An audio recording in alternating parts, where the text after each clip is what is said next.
വിശുദ്ധ ഗ്രന്ഥത്തിന്റെ അവസാനത്തെ പുസ്തകം വെളിപാട് പുസ്തകം. പഴയ നിയമം പറഞ്ഞത് വരാനിരിക്കുന്ന ദൈവത്തെക്കുറിച്ചാണ്. പുതിയ നിയമം വന്ന ആ ദൈവത്തെക്കുറിച്ച് പറയുന്നു.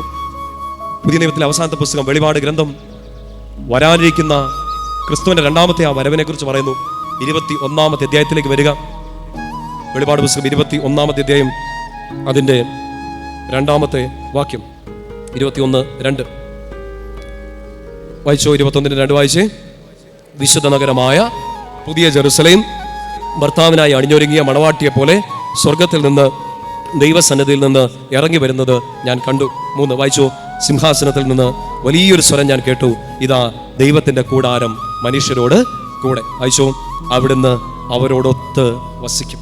ഇതാ ദൈവത്തിന്റെ കൂടാരം മനുഷ്യരോട് കൂടെ, അവിടുന്ന് അവരോടൊത്ത് വസിക്കും. ഉൽപ്പത്തി 2:18, വെളിപാട് 21:3 ഒരു ബോക്സ് ആയിട്ട് വെച്ചാൽ ദൈവം അതിൻ്റെ അകത്ത്, ആ ബോക്സിനകത്ത് ഇരിക്കാൻ സാധിച്ചാൽ ആ ബോക്സിന്റെ പുറത്തും അകത്തും എഴുതി വെച്ചിരിക്കുന്നത് ഇതാണ്, കൂടെ I will be with you. നിന്നെ ഒറ്റയ്ക്കാക്കി പോവാത്ത ഒരു ദൈവം. വിശുദ്ധ അവസാനിക്കുന്നത് ഒരു പ്രാർത്ഥനയോടെയാണ്.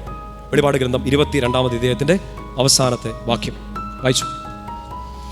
ഇത് സാക്ഷ്യപ്പെടുത്തുന്നവൻ പറയുന്നു, അതെ ഞാൻ വേഗം വരുന്നു. ആമേൻ. കർത്താവായ യേശുവേ വരയണമേ. വന്നാൽ എന്താണ് നിങ്ങൾക്ക് കിട്ടുന്നത്? വന്നാൽ എന്താണ് കിട്ടുന്നത്? കടം മാറും, രോഗം മാറും, ദുരിതം മാറും, കണ്ണീര് മാറും ആണോ? വന്നാൽ എന്താ കിട്ടുന്നത്? കൂട്ട്. വിശുദ്ധ അവസാനിക്കുന്നത് ഈ കൂട്ടിനെ കുറിച്ച് പറഞ്ഞുകൊണ്ടാണ്.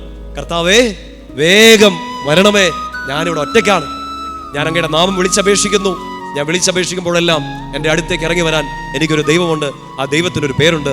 ആ ദൈവത്തിൻ്റെ പേര് ഈശോ എന്നാണ്. അവനെ മാത്രം ഞാൻ ആരാധിക്കുന്നു, അവനെ മാത്രം ഞാൻ മുറുകെ പിടിക്കുന്നു, അവനെ മാത്രം ഞാൻ പ്രഘോഷിക്കുന്നു. അവൻ എൻ്റെ കൂടെ ഉള്ളത് കൊണ്ട് മരണത്തിന്റെ നിഴൽ വീണ താഴ്വരയിലൂടെ ഞാൻ നടക്കേണ്ടി വന്നാലും ഭയപ്പെടില്ല. ആമേൻ.